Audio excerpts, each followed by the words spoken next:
Hi, I'm Liv. Hi, I'm Patrick, and this is EVexplored.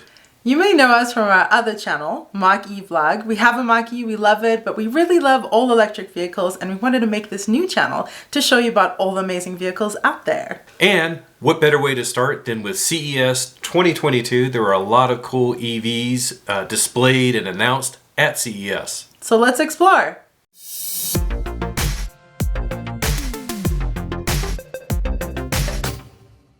This year we were really excited. We got press credentials to go to CES, but due to COVID and Omicron, we could not go.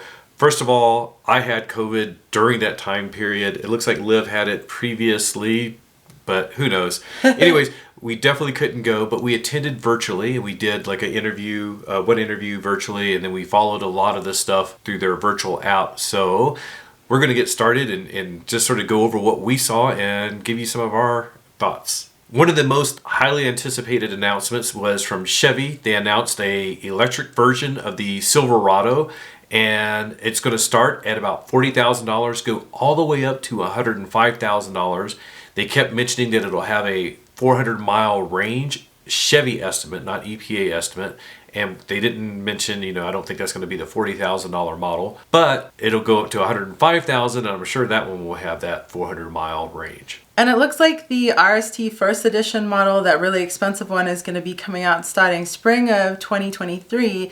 So that 400 miles of range is still going to be good. We do have some EVs that are coming out in a couple of years that have these really grand range estimates, but this being so soon is pretty impressive, potentially. And of course, they want to advertise that it'll have about 10,000 pounds of towing capacity, tons of horsepower. It looks like it's going to have 664 horsepower, 780 pound-foot of torque, and a 0 to 60 time of about 4.5 seconds. Of course, we all know that the F-150 Lightning should be hitting the streets in the spring of 2022, so a lot of people were comparing it to that. It looks like the Silverado will have more range, but that's to be determined. 0 to 60 times for the Lightning is pretty comparable. They haven't released, I don't think, the horsepower and the torque, but it sounds like it's going to be fairly similar for the F-150 Lightning. The Rivian is very similar, and the Cybertruck is a bit up in the air right now. They've taken down some of the stats, so we'll see what that looks like when it's finalized. Yeah, it definitely does seem to be a competitor to the F-150 Lightning. The Rivian certainly seems to be aiming for a more playful vehicle, but the Silverado, the amount of accessories that they are very particular to show in this press release makes it clear that they want this to be a work vehicle. They want people to be able to accessorize to make it fit their needs, and it does look pretty cool. Yeah, I think a lot of people compared it to the old Chevy Avalanche. Everybody wanted it to be called the EValanche or something like that. But, Silverado is a very well-known truck brand, just like the F-150 is. So I think these two type of trucks are going to compete more directly with each other than like the Rivian will be competing with the F-150 or the Cybertruck. Cybertrucks are going to be just completely out there. So it'll be interesting to see the two titans, Chevy and Ford, going head-to-head. Ford is going to have a big head start.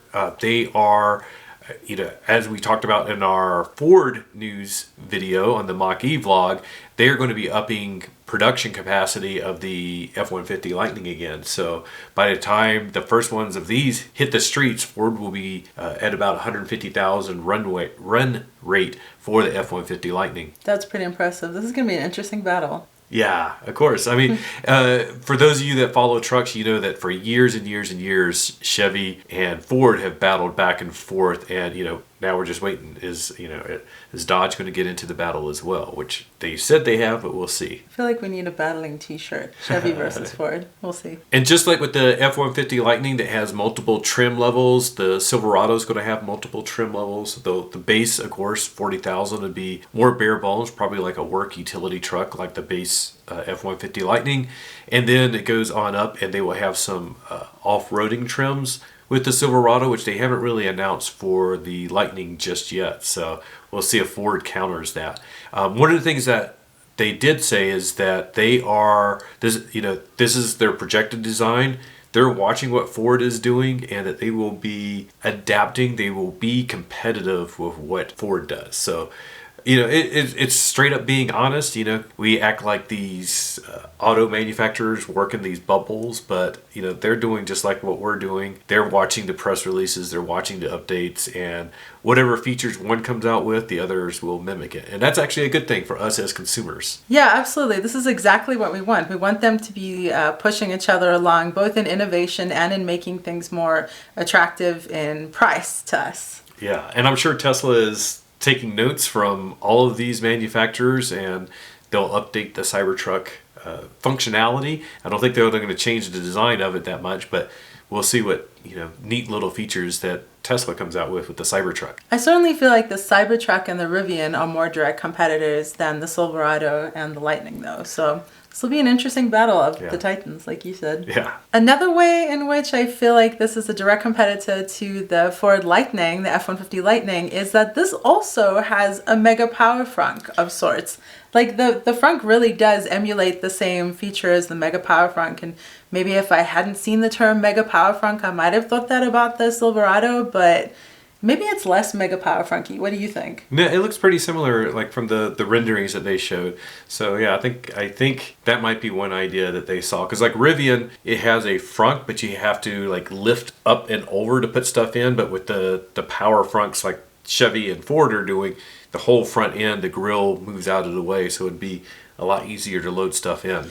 And Chevy is taking that into consideration with their accessories as well, so it's really smart. Yeah, they also have a neat feature for the bed, and I think this comes from like the Avalanche. You can sort of fold down the rear of the bed, or the front of the bed, I guess, and then have access to the cabin of the truck. So like if you have like a canoe or something, they showed that if it doesn't fit in the bed, you could fold that down and slide it into the cab of the truck, and then keep the tailgate up to keep it secure in the truck. So pretty neat feature. We'll see how functional and useful that is. I have a feeling that a lot of people will love that feature. And speaking of features, it also has four-wheel turning, right? Yeah, four-wheel steering like we saw on the Mercedes EQS that we test drove in December. That could be a very cool feature. Trucks are huge. They can be hard to maneuver in city environments. And of course, four-wheel steering like on an off-road environment can be pretty cool as well. I don't think the F-150 Lightning has anything like that. So that'll be a neat feature. And who knows what trim levels that'll be available on. I doubt it'll be available on the $40,000 trim level. But the Rivian has tank mode, right? Tank mode. Yeah. Because it has basically torque vectoring in the 4 different wheels, so you can turn them in opposite directions and sort of do a tank turn. So we'll put awesome. a video clip of that, because it's pretty cool looking. Yeah, it's awesome that they're all doing something kind of untraditional with their vehicles. So This is great. Yeah, I think this is something that we're just in the beginning stages of EVs, even though Tesla's been out for 9 years, coming up on 10 years of production with like the Model S. But anyways, we're still in the infancy of what people are doing with EVs. I think we're going to have a lot more unique little functions that people are going to take advantage of because it's an EV, and you don't have some of the complexities that you do with a traditional gas or diesel powered car. Speaking of which, I encourage you guys to be loud about any features that you want. Be loud on social media. Comment on this video if you want. But I think that these manufacturers are looking at people. They're watching at how the public receives their vehicles, and I feel like they might consider what we have to say, all of us. So that's awesome. Give them feedback. Yeah. Along with this, Silverado, Chevy did also mention that they will be bringing out a Blazer EV in 2023. Spring, to be exact, hopefully. And also Equinox SUV. So they have some big product announcements. Now, of course, when they announced these, they sort of had renderings of them. They didn't have any prototypes. So it seems like a lot of stuff could change. The Equinox, one of the neat things about that is like when I first saw it on the screen, I thought of it as like it's a potential Mach-E competitor like what we have. But they also mentioned that it was going to be $30,000 starting price, which would be phenomenal if they can pull that off. Yeah, fingers crossed. One big name that we all know of is Sony, but we don't know them for their EVs or autos in general. But Sony announced a couple of different things at CES that are related to EVs. Last year they showed off a concept EV sedan This year they added an EV SUV, and they announced the creation of Sony Mobility, which is a company that they will use if they decide to go to production with any type of EV, but they still have not committed to that 100%. But the concepts that they presented were extremely evolved for concepts. And I think this is indicative of a company that's not just involved in automaking, that they're involved in so many different areas. I mean, they make my favorite headphones. Their concept even considers the passengers playing PlayStation and full connectivity in the vehicle, which is something that we saw with a lot of companies, was this, we'll say, battle for the metaverse kind of thing, which I think is what Sony is doing with this mobility, is both vehicle and battle for the metaverse kind of reach. Yeah, and it seemed like the way that Sony and some of the other tech companies are looking at it is that they can take their technology, their home entertainment, and then create like a mobile entertainment system that just happens to be, you know, their own branded EV. So it looked like Sony was very much, you know, the sound system, the entertainment system in the car was taking priority in the design. But they also were introducing a lot of technology in the driver's assistance aspects of the car. I believe they said that it's going to have 40 different sensors for doing the driver assistance features. So it seems like they've already been doing a lot of research in that, and it'll have cameras and LiDAR and radar and multiple layers of sensing to, you know, make sure it's the car is safe and can drive. They're doing research toward level 5 autonomy, which nobody has reached yet, of course. But it was very interesting seeing, you know, that they have got this detailed with these concepts, but they're not, you know, going to go into production yet, or they haven't announced production. And I'm not sure, you know, what their plans would be. So would they join up with another auto manufacturer so that they would have dealers and maintenance facilities, or would they just try to create their own stores and showrooms? No one really knows. Sony hasn't really said, but these cars look pretty fantastic technology-wise. I don't think they were super duper like, oh my gosh, that's an amazing styling of the vehicle, but they did have a lot of technology that looked really cool. Yeah, and what I would wonder is, did Sony shoot for the stars and make the absolute best vehicle that they could imagine and not yet know how to pull it off? Which then makes me think that I could totally see them and Intel working together, because Intel acquired Mobileye, who are pretty amazing with LiDAR and sensing and vehicle safety and stuff like that. So maybe we could hope for all these collaborations of amazing companies. Yeah, and another, you know, huge electronic company that wasn't at CES but has been rumored to be coming out with some type of EV is Apple.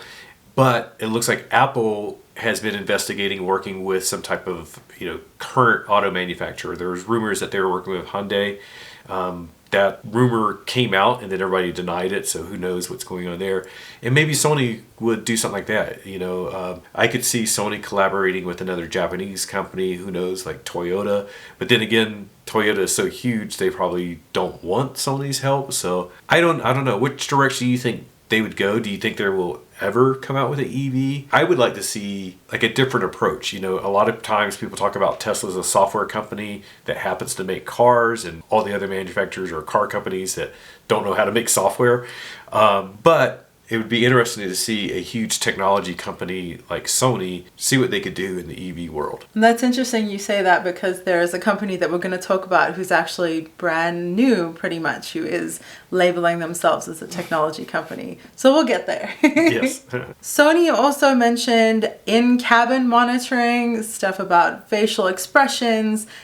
Really don't know what they're going to do with this, or where they're shooting, and maybe it is once again shooting for the stars and not sure how they're going to implement, but it sounds like they're considering both how the vehicle is going to interact on the outside and an entirely immersive world, a metaverse. Yeah, and that's, you know, again, anytime any of these manufacturers are dealing with concepts, it's really hard to know like what is just more of, you know, like for research versus what they actually envision could, you know, make it to production. So I don't know how comfortable I would be with any technology company monitoring like how I'm feeling, although it would be interesting to see like if it could identify aggressive drivers and do something about that. But yeah, again, that seems like a bit of invasion of privacy to well, detect I mean, that. However, the Mach-E is tracking your eye movement when we finally get Blue Cruise. Yeah. So that's almost the same thing. Yeah. Somewhat. Yeah. Depends on how you look at it. Yeah. Yeah. And I know that the Mach-E will do some stuff, and other driver systems will, if you keep crossing the lines, it'll assume that you're fatigued and tell you need to pull over and take a break. So I guess that's sort of doing the same type of thing. So who knows? I mean, this is all, a concept, and we'll see where they go with this. And a lot of the things that we didn't think would be acceptable, 10 years ago, now it's just, we take it as like there's devices listening to us in our homes and we don't mind. Yeah, I really don't. They're so useful. I actually do like the aesthetics of the vehicles. I find them quite clean and simple. I really like the full screen dash, which we saw in the Mercedes EQS, and just feels so fancy and so cool. And it's really an immersive way to interact with the system. It's pretty cool. However, there's a big console, which I personally do not like. A big console between the passengers, the front passengers. Yeah, that was sort of odd to see. But the screen, looking at it, it just felt like it was, if you asked me what a Sony car would be, I was like, yep, that looks like a Sony car. Totally. This next company is one I'm actually thrilled for. VinFast. We saw them at the LA Auto Show where they announced 2 vehicles. Well, at CES, they announced 3 more. They rebranded their initial vehicles, and I'm really, really excited about one, and I think you probably know which it is. Yeah, of course I know. We saw the official launch of VinFast at the LA Auto Show into the US market. If you've never heard of them, we didn't either before the LA Auto Show.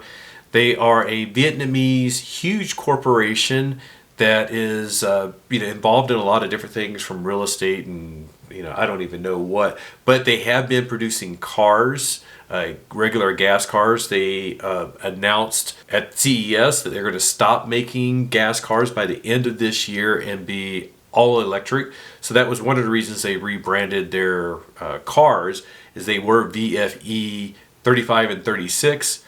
And now they're doing just VFE 5, 6, 7, 8, 9. Just VF, no E, because they're all E. That's what they were emphasizing, is like, we don't need to say E anymore because they are all going to be electric. And that's how they designated it before, because they had a VF 34, I believe, that was not electric. Lots of new stuff that we're learning about VinFast. It was very cool to see the lineup of 5 different, basically all SUV types, from small to pretty good size.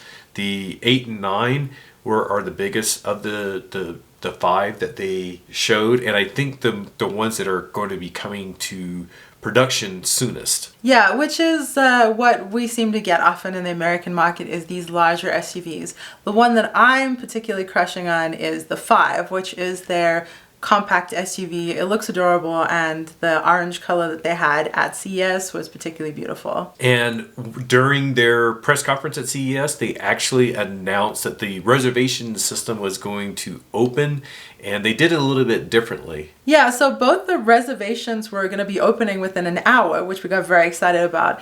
And they were going to be the first company to be utilizing blockchain technology to reward the first reservations, basically. I think they call them the VinFast. VinFast, yeah. Pioneers and reservation holders. They were also basically, so like if you put down, I think it was a $200 deposit, that you would then basically get a discount when you put in your actual order. And they were going to start at $41,000 for the 8 and $60,000 for the 9, I believe. So you could see it's fairly competitively priced for the type of SUV that they're going to be coming to market with. Yeah, so for that $200 deposit, you would then get an e-voucher, which comes to you in VinFast, like they say, NFT assets, of $3,000 for the VF7 or $5,000 for the VF8 when it comes time to order. And they're making this accessible for their pioneers, basically, from an hour after their debut till sometime in April. So if you don't do it before then you're not going to get that reward, and you're not going to be one of the pioneers. And I was very excited to see VinFast. After the response to our LA Auto Show video, there's a lot of people in Vietnam that are very excited about these coming to America. The company is very well known, as I was saying, in Vietnam. They do have a track record of manufacturing and selling cars. They are just new to the U.S., so there's still quite a few unknowns of like how are they going to handle sales and maintenance and distribution over here in the U.S., but at least it's like a company with a track record, so it'll be cool to see them driving on the streets, and hopefully we'll get to test one out. I would absolutely love that. Like, I'm not kidding. I got excited about the reservations because I was hoping that we could put a reservation in for the 5, but since it was only the 2 bigger versions, that was not something that was compatible with what we were looking for. But I think that VinFast potentially brings some really interesting and non-traditional ideas, both in the way that they're handling assets and NFTs, and also I think in Vietnam they do battery swap. We need more variety in electric vehicles, and especially variety in prices. So the fact that they busted out with a full range that we can only hope and assume is going to be from affordable to more expensive. And they, like I said, they're a bigger company. They just announced that they have started construction on a EV factory over in Vietnam. So they are, this isn't, just a pipe dream. It's like they are moving forward quickly into the electric world. And, like I said, I know a lot of people in Vietnam commented on our video, and we're very proud of the fact that this company is going to be expanding throughout the world. They're going to be selling not only in the US, but also in Europe. So a lot of people behind this, and it's exciting to see. If you heard anything about CES 2022, it was probably about the color-changing BMW. It was super cool to see. Like the first time I saw like a little clip on, I think it was Twitter, that somebody posted of it changing colors. It goes from white to black, and it just sort of like I had to do a double take to see, was it just color-changing paint or something else? And it turns out it's something else. It's basically the same type of e-ink technology that you'll have like in an Amazon Kindle, except it's applied to the entire car, including the wheels. So their reasoning behind doing this, besides the fact that it looks cool, is that you could have a light colored car in the summer that doesn't attract as much heat, and then a dark colored car in the winter when you want to keep the car warm. So sort of a cool concept. I don't know how realistic it is, but it was just really cool to see. Yeah, real world, who knows? Because what happens if you scratch it or something happens? Well, I mean, then perhaps it just stays whatever color it was.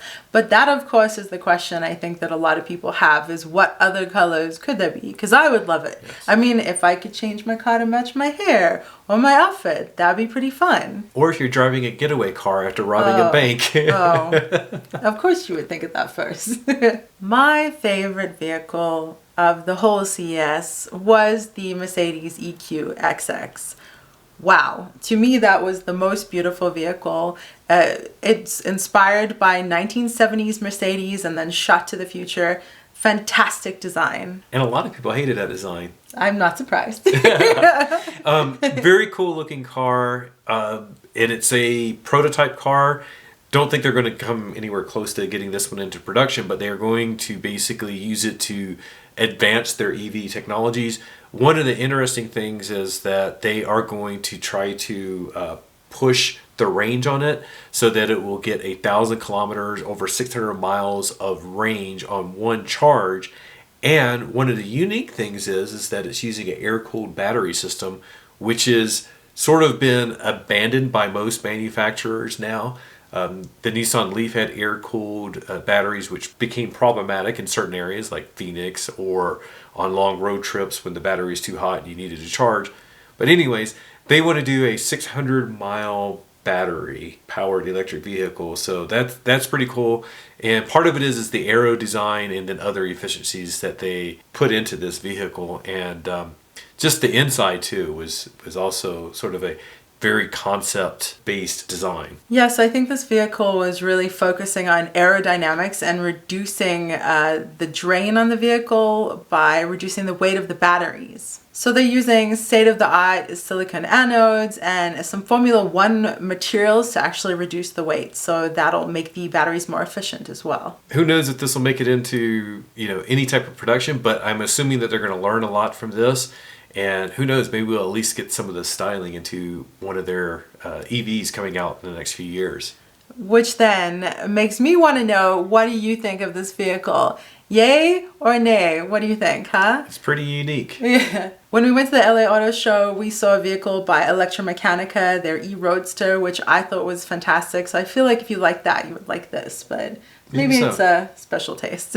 And like a lot of electric vehicles that are coming out, they also mentioned bringing solar cells into the roof to help with efficiency. So there's that. I wonder how much that'll help. Because generally solar doesn't help tremendous amount. That's why the car's so long. Yeah. Okay, fair enough. Another company at CES that was sort of a bit of a surprise because they've gotten a lot of criticism because they haven't done anything with EVs is Chrysler. They showed off the design of a EV that they hope to have on the market in 2025, and that is the Chrysler Airflow, which I think is actually a really cool name. It harkens back to their original Chrysler Airflow back in the 1930s. So somebody said to me, it's like, yeah, but didn't they just steal the name from the Lucid Air? I'm like, no, they've had this name for a long, long time, and it's cool to see it being introduced back again on an EV.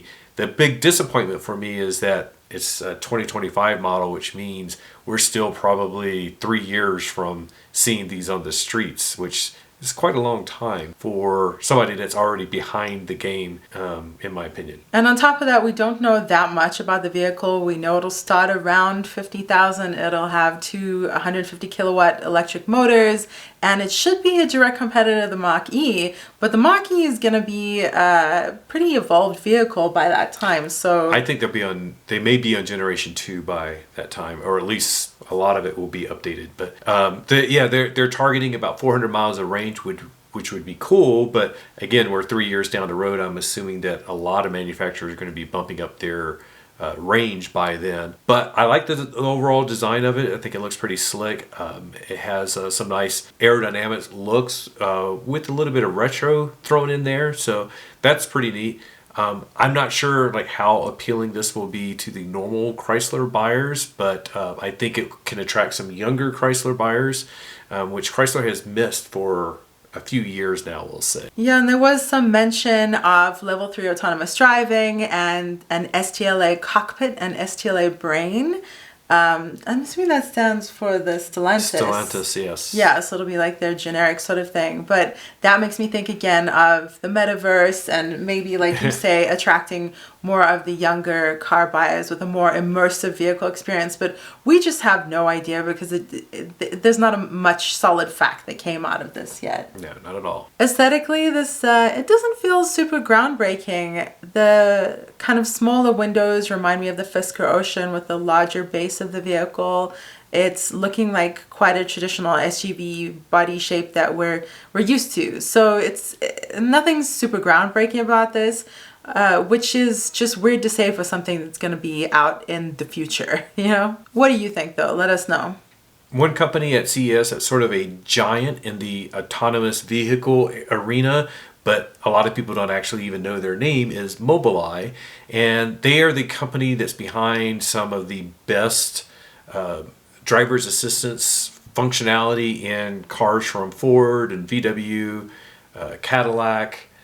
So they're very involved in multiple manufacturers in providing chips and resources for them to provide their own driver's assistance systems.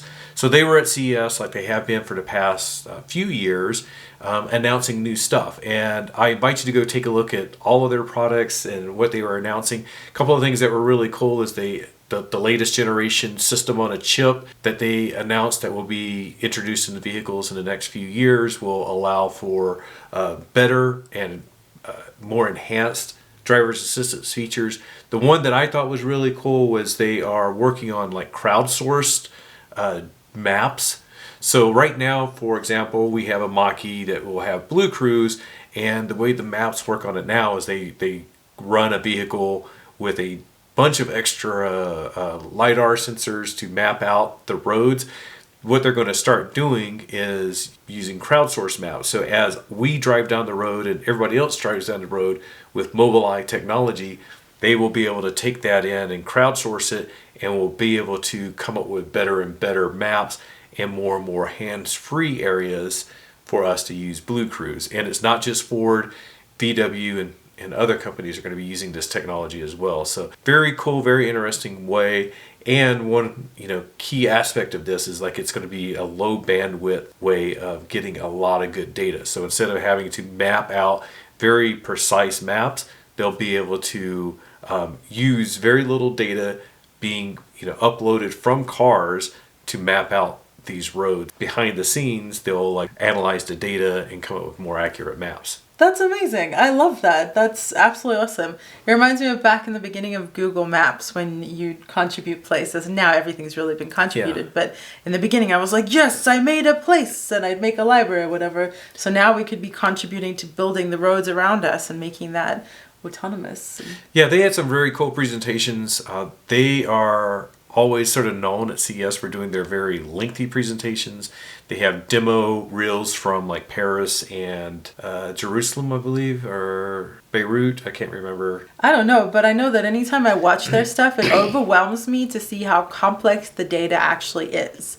Yeah. Like how many points of a movement there are just driving down a street. It's very overwhelming, and it's very reassuring to see a company that's actually paying attention to that kind of stuff. Just go watch a little, and you'll want to make sure that there's a good company in control of your autonomous driving in the future.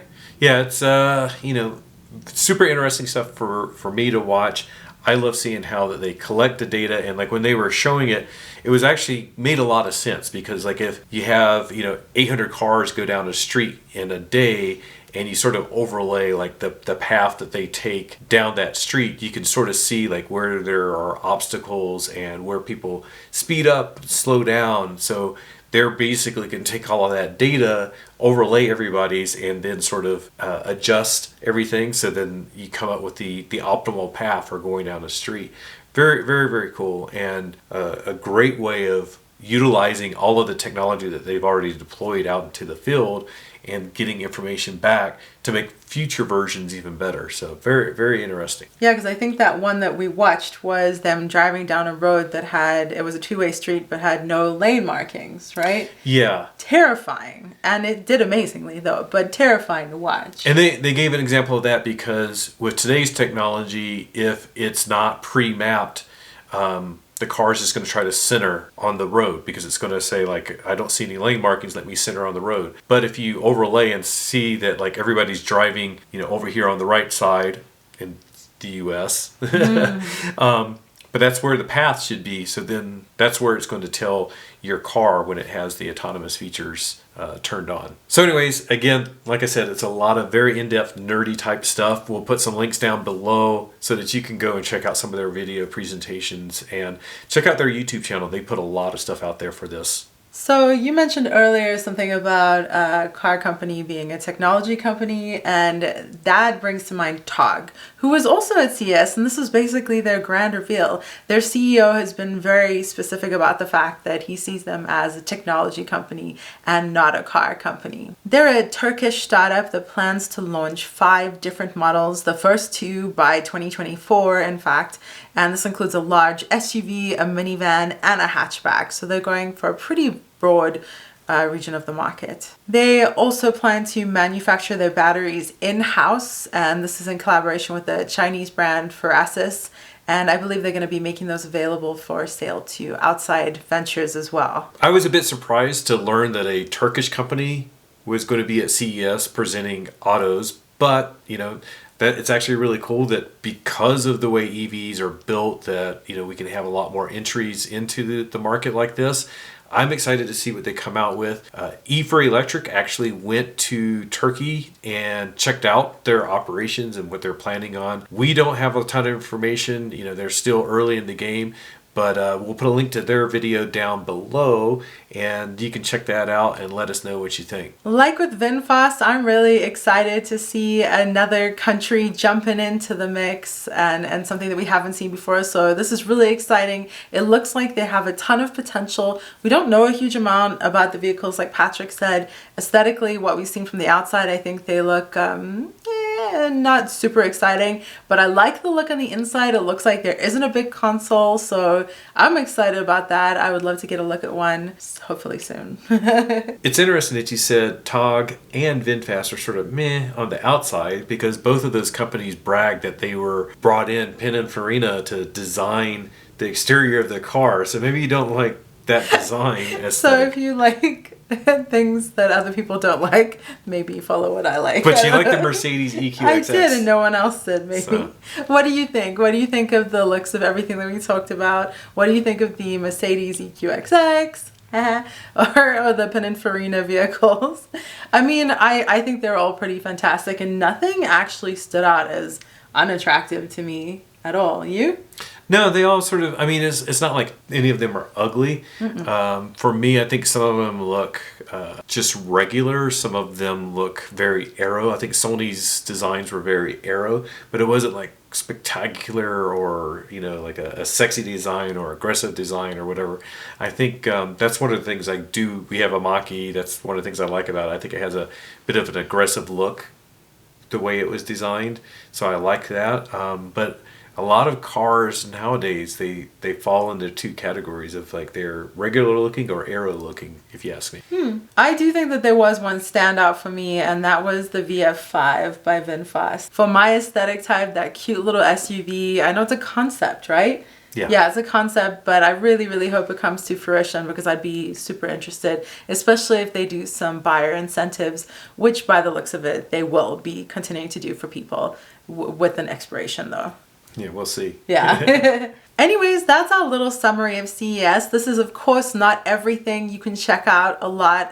We'll put some links down below. You'll see a lot of what happened and what was going on at CES. And hopefully we'll get to be there next year and check it out in person. But we hope that you enjoyed this video. First real video on our new channel, EVexplored. What did you think? Let us know. Yeah, we're not sure where we're going to go with EVexplored. Our sort of thought is that we'll do lots of news. We'll review any EV that we can get our hands on. One of the things that we do want to do that is a bit unique maybe is we want to cover like used EVs. I don't think a lot of people cover that aspect of the EV market. Everybody looks at like what's new and coming out in 3 years, but you know, there are a lot of buyers that are interested in a used EV. Yeah, and this really is inspired by us and what we want. And like, you know, we have our Mach-E, but I'm looking at a used EV or a more affordable EV, and I believe that there are other people out there who want to know about this stuff too. Speaking of which, we also want to cover how-to content. We want to simplify the process of switching to an electric vehicle, because it can be really daunting and it can be scary and there can be a little hesitation, and we want to be able to be here so you can ask questions. Don't hesitate to ask us something. There are no stupid questions, and we'll do our best to help you, to help address this, and to help make this a fun, easy process for you to look into and explore and dip your toes in. With that, we do want to ask you if you could subscribe. Let's go into this together. You guys subscribe, we'll produce the content, and that way you'll be invested in this, even though it's free to subscribe. But then you can give us feedback, and we really do want to try to produce content that you want to see. So, you know, let us know, you know, what type of videos you want. And, you know, of course, for us to continue to make this, we need that type of feedback. We need a thumbs up. We need you to share this. We need you to spread the word. And of course, we need subscribers so that it makes it all worthwhile for us. So please do that. But like Patrick said, please do give this video a thumbs up if you liked it. Don't hesitate to give it a thumbs down if you didn't. It lets us know, and let us know in the comments what you want to see differently, what you want to see in the future, and how you're feeling. Have we babbled enough? Yes, we babbled enough. And we will still be producing content for Mach-E vlog, so if you came from there, don't worry about it. If you haven't seen Mach-E vlog, then please hop over there to see some Mach-E content. And not only Mach-E content, we'll do some other stuff on there as well. But we're all over the place. Tell us what you like. And we have a tagline for Mach-E vlog. Yeah, we don't know a tagline for this channel, so that's why we keep babbling. Yeah, we don't know how to finish. Exploring. This is if you're around from the old days of Mach-E vlog, then you remember this as we're trying to figure out our tagline. We just need to go. We should go. Bye. Bye.